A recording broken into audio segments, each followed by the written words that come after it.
Bu Anggi tak pernah membayangkan akan membesarkan anak laki-laki seorang diri di tengah kerasnya hidup.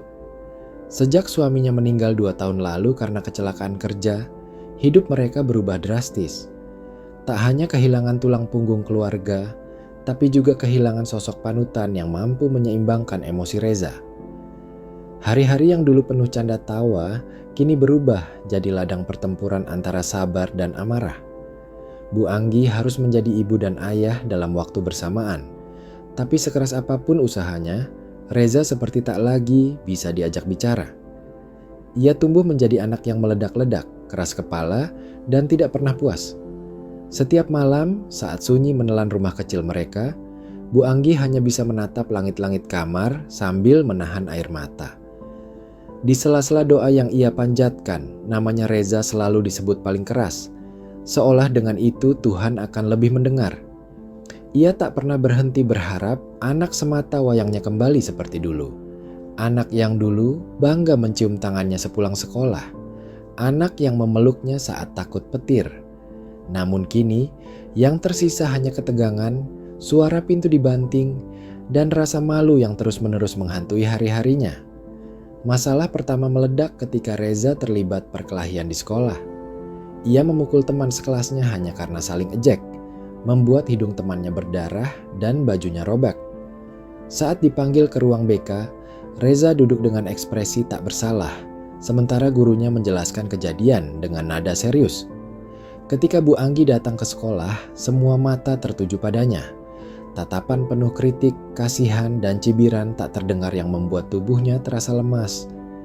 Ia meminta maaf berulang kali, bahkan hampir menangis, tapi Reza hanya menunduk dengan wajah dingin. Sepanjang perjalanan pulang, Bu Anggi berjalan setengah menyeret langkah. Di dalam angkot, ia duduk sambil menahan air mata yang nyaris tumpah. Ia tak menyangka akan mengalami kejadian seperti itu, dihina secara tak langsung, seolah gagal menjadi orang tua. Reza duduk di sebelahnya, memandang keluar jendela tanpa sepatah kata pun. Tidak ada penyesalan di wajahnya, dan justru itu yang paling menyakitkan. Bu Anggi merasa seperti kehilangan anaknya, seperti tinggal bersama sosok asing yang sulit dikenali. Permasalahan kedua datang saat Reza meminta motor. Ia tahu ekonomi ibunya sulit, tapi tetap memaksa. Ketika Bu Anggi dengan lembut mengatakan tidak bisa membelikan, Reza mengamuk seperti anak kecil kehilangan mainan. Ia membanting televisi yang dibeli dengan cicilan, menendang lemari yang berisi pakaian ayahnya, dan meneriakkan kalimat-kalimat yang menusuk hati, bahwa ibunya pelit, tak sayang, dan tak berguna. Suara benda pecah memenuhi rumah kecil itu dan tangisan Bu Anggi tak menghentikan amukan Reza. Hari itu menjadi titik retak yang lebih dalam di hati Bu Anggi. Ia hanya bisa duduk bersandar di dinding, memeluk lutut, sambil menatap televisi yang kini hancur. Dalam diamnya, ia bertanya-tanya, apakah ini Reza yang dulu ia besarkan dengan kasih sayang dan pengorbanan? Ia merasa seperti hidup di rumah yang dibangun dari amarah, bukan dari cinta. Dan lebih menyakitkan lagi, tak ada orang yang bisa diajak bicara, tak ada suami yang bisa diajak berdiskusi. Semuanya harus ia tanggung sendiri. Namun titik terendah dari semuanya datang saat Reza nekat membawa kabur motor satu-satunya yang tersisa, motor peninggalan almarhum ayahnya. Motor itu tak hanya kendaraan, tapi simbol kenangan, perjuangan, dan warisan terakhir yang masih tersisa dari sosok lelaki yang dulu dicintai Bu Anggi. Tanpa izin, Reza membawanya untuk ikut balap liar. Ia kalah, dan motor itu hilang begitu saja, entah ditahan, dijual, atau digadaikan. Yang pasti, motor itu tidak pernah kembali. Ketika mendengar kabar itu, Bu Anggi tidak langsung marah. Ia hanya diam, terduduk dengan wajah pucat seperti orang yang kehilangan jiwanya. Ia tidak bisa menangis, karena air matanya seperti sudah habis untuk Reza. Ia merasa seperti ditusuk dari belakang oleh anak yang dulu ia peluk dengan penuh cinta. Malam itu, Reza tak pulang. Ia menghilang, dan Bu Anggi menghabiskan malam dengan menatap pintu rumah yang tak kunjung terbuka. Setiap suara motor yang lewat membuat jantungnya berdegup kencang, berharap tapi juga takut. Keesokan harinya, barulah air mata itu jatuh. Tangisnya pecah di tengah dapur sambil memegang helm tua milik suaminya. Ia menjerit tanpa suara, menumpahkan segala kepedihan yang selama ini ia tahan. Bu Anggi tahu, jika ia tidak bertindak sekarang, Reza akan benar-benar hilang. Maka ia mengambil ponsel, membuka media sosial, dan mulai merekam video permohonan sambil menangis, meminta bantuan gubernur agar anaknya diselamatkan sebelum benar-benar terlambat. Video Bu Anggi menyebar dengan cepat. Dalam waktu kurang dari 2 hari, jutaan pasang mata telah melihat wajah seorang ibu yang menangis pilu, meminta bantuan untuk anaknya. Video itu sampai ke meja gubernur. Dengan mata yang menatap dalam dan suara berat menahan emosi, gubernur mengatakan bahwa ini adalah contoh nyata kenapa anak-anak harus diberi kesempatan kedua lewat jalur yang lebih keras, lebih mendidik, dan tak memberi ruang untuk membangkang. Reza dipanggil, bukan untuk dihukum dengan tangan besi dalam arti balas dendam, tapi untuk diselamatkan lewat tangan besi pendidikan militer. Keputusan yang akhirnya membuka pintu baru dalam hidup Reza. Reza tidak tahu bahwa hari itu akan menjadi awal dari hidup yang berbeda. Ia dibawa tanpa banyak penjelasan, hanya diberi waktu 5 menit untuk berkemas dan berpamitan. Bu Anggi memeluknya erat tanpa berkata banyak. Takut jika terlalu banyak kata justru membuatnya ragu. Dalam hati, ia tahu bahwa yang ia lakukan adalah taruhan terakhir sebagai seorang ibu. Reza menaiki mobil dinas dengan wajah datar, masih tak paham mengapa ia harus mengikuti pelatihan militer. Namun satu hal yang ia tahu, ia tak bisa kabur. Ia telah diserahkan pada tangan yang lebih kuat dari ibunya. Hari pertama Reza di barak adalah benturan besar antara kenyataan dan harapan. Ia mengira pelatihan ini seperti sekolah lapangan, mungkin keras, tapi masih bisa ditoleransi. Tapi sejak pertama kali melangkah keluar dari kendaraan dan disambut oleh suara teriakan instruktur, Reza tahu bahwa tidak ada yang bisa dinegosiasikan di tempat ini. Seragam lusuh diberikan padanya, dan tempat tidur keras tanpa bantal menjadi rumah barunya. Tidak ada gadget, tidak ada kenyamanan, dan bahkan tidak ada nama panggilan. Di tempat ini, dia hanyalah nomor 17. Pada hari pertama, ia harus bangun pukul 3 pagi, menyikat lantai barak dengan sikat gigi, dan berlari keliling lapangan 5 kali sambil membawa ransel berisi batu. Teriakan dan makian dari pelatih menggema tanpa henti, membuat telinganya berdengung. Makanan hanya satu jenis, nasi dengan telur rebus tanpa bumbu, dan itu pun harus dimakan dalam waktu 5 menit. Siang hari, mereka harus baris berbaris di bawah terik matahari, dan malamnya mereka hanya diberi waktu tidur 4 jam. Reza mulai merasa ini bukan sekadar pelatihan, tapi penyiksaan. Namun semua itu belum seberapa dibanding hari-hari berikutnya. Hari kedua, fisiknya mulai menunjukkan tanda-tanda menyerah. Kakinya melepuh, tangan kapalan, dan punggungnya memar karena push up di atas kerikil. Setiap kesalahan sekecil apapun dihukum dengan tambahan latihan fisik. Reza yang biasa marah dan membanting pintu, kini tak bisa berkata sepatah kata pun tanpa izin.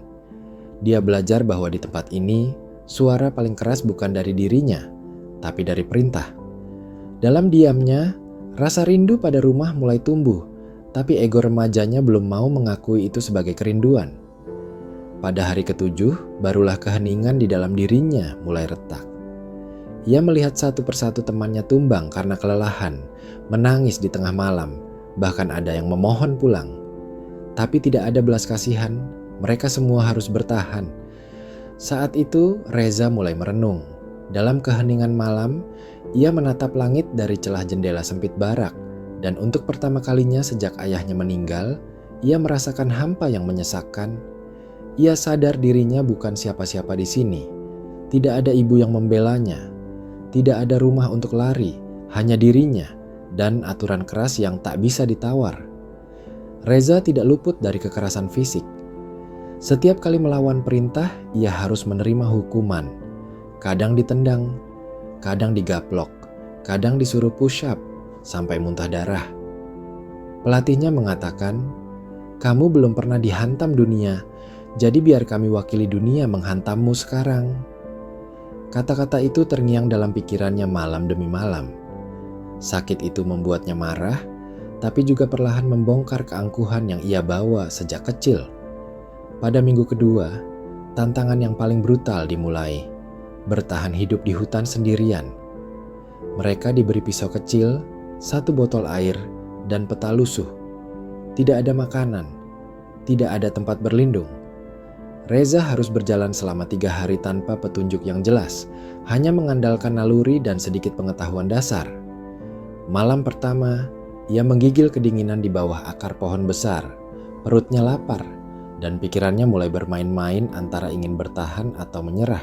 Hari kedua, tubuhnya mulai lemas.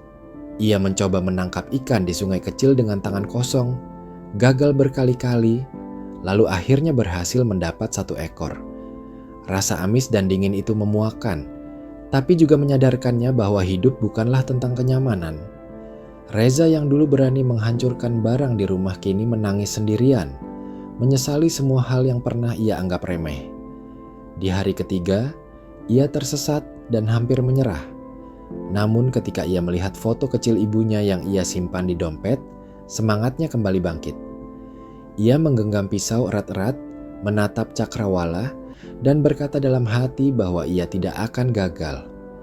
Dalam kondisi tubuh lemah, ia terus berjalan sampai akhirnya ditemukan oleh tim penjemput.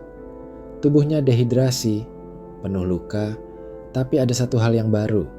Matanya sudah berbeda, berasa tenang. Ada kesadaran yang lahir dari rasa sakit. Setelah kembali ke barak, Reza tidak banyak bicara. Ia menjadi pribadi yang berbeda, lebih pendiam, lebih fokus, dan lebih hormat pada instruktur. Ia tak lagi membantah, tidak lagi mengeluh saat harus cuci toilet atau menyikat sepatu senior. Teman-temannya mulai menghormatinya, bukan karena kekuatan, tapi karena keteguhan yang ia bangun dalam diam. Dalam setiap langkahnya, tersimpan rasa malu atas masa lalunya dan rasa tanggung jawab atas masa depan yang masih bisa diperbaiki. Malam sebelum pelatihan usai, Reza duduk sendiri di depan barak sambil menatap bintang. Ia menulis surat untuk ibunya dengan tangan gemetar, bukan karena lelah, tapi karena penuh perasaan. Dalam surat itu, ia meminta maaf atas segalanya, mengucapkan terima kasih karena sudah mengantarkan ke tempat ini. "Bu," tulisnya, "seandainya aku tidak diantar ke sini, mungkin aku akan jadi masalah. Terima kasih karena masih percaya padaku, bahkan ketika aku sendiri sudah tak percaya." Hari itu langit mendung, seolah ikut menahan napas menanti sesuatu yang penting. Anggi duduk di teras rumahnya, tatapan kosong menembus hujan gerimis yang jatuh tipis-tipis. Sudah berminggu-minggu tak ada kabar dari Reza, dan setiap detik terasa seperti tahun yang lambat menyiksa. Hati seorang ibu tak pernah bisa tenang jika tak tahu keadaan anaknya. Tapi hari ini berbeda.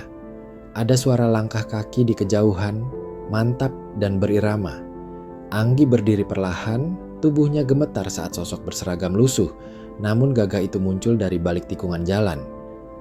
Matanya tak mampu menahan air mata ketika menyadari itu Reza, anaknya, yang kini berdiri dengan dada tegap dan wajah berbeda, penuh kesadaran. Reza berhenti di depan gerbang rumahnya, berdiri tegak beberapa detik seperti seorang prajurit yang siap menerima perintah. Namun tiba-tiba ia melangkah maju, membuka gerbang, dan tanpa sepatah kata pun ia jatuh bersujud di depan kaki ibunya. "Bu, maafin Reza." Suaranya parau, nyaris tak terdengar karena isak yang ditahannya begitu kuat. Anggi langsung memeluknya, meremas tubuh anaknya yang kini tak lagi asing, tetapi seperti orang baru yang jauh lebih matang dari sebelumnya. Di pelukan itu, 2 jiwa yang lama terpisah oleh kesalahan dan harapan, akhirnya kembali menyatu. Dalam pelukan itu, waktu seperti berhenti. Tak ada lagi suara kendaraan, tak ada hujan, tak ada dunia. Hanya ada Anggi dan Reza, ibu dan anak, yang telah melalui badai panjang masing-masing dengan luka yang tak kasat mata. Anggi menciumi kepala Reza, seperti ingin memastikan bahwa ini nyata, bahwa anak yang selalu membuatnya menangis kini benar-benar telah berubah. Reza pun tak mampu berkata-kata, karena semua penyesalan, sakit, dan rasa bersalah telah luruh bersama air mata yang tak terbendung. Ia hanya bisa memeluk ibunya lebih erat, seolah tak ingin melepaskan lagi dunia satu-satunya yang benar-benar mencintainya. Hari-hari berikutnya menjadi awal yang baru. Reza mulai membantu ibunya di rumah, mencari pekerjaan kecil-kecilan, dan menjauh dari teman-teman lamanya yang dulu membawanya ke jurang kehancuran. Meski masih banyak luka dan cerita yang tak bisa dilupakan, Reza tahu satu hal pasti. Ia tak ingin kembali menjadi anak yang menyakiti ibunya. Anggi pun perlahan menemukan kembali senyum yang dulu hilang. Di wajah Reza yang kini penuh semangat dan tanggung jawab, ia menemukan kembali harapan yang dulu sempat ia kubur dalam-dalam. Kadang, cinta seorang ibu memang bukan sekadar pelukan dan air susu. Kadang, cinta itu hadir dalam bentuk ketegasan, dalam tangis tengah malam yang tak terdengar, dalam doa-doa yang tak pernah lelah. Dan ketika seorang anak akhirnya kembali setelah terhempas badai masa muda yang membabi buta, disitulah makna cinta itu benar-benar nyata. Reza bukan sekadar anak nakal yang berubah karena hukuman. Ia adalah anak yang akhirnya menemukan dirinya melalui rasa sakit, perjuangan, dan satu pelukan yang tak pernah berhenti menunggunya di rumah. Dan Anggi adalah bukti bahwa tidak ada cinta yang sekuat cinta seorang ibu yang rela menunggu anaknya pulang.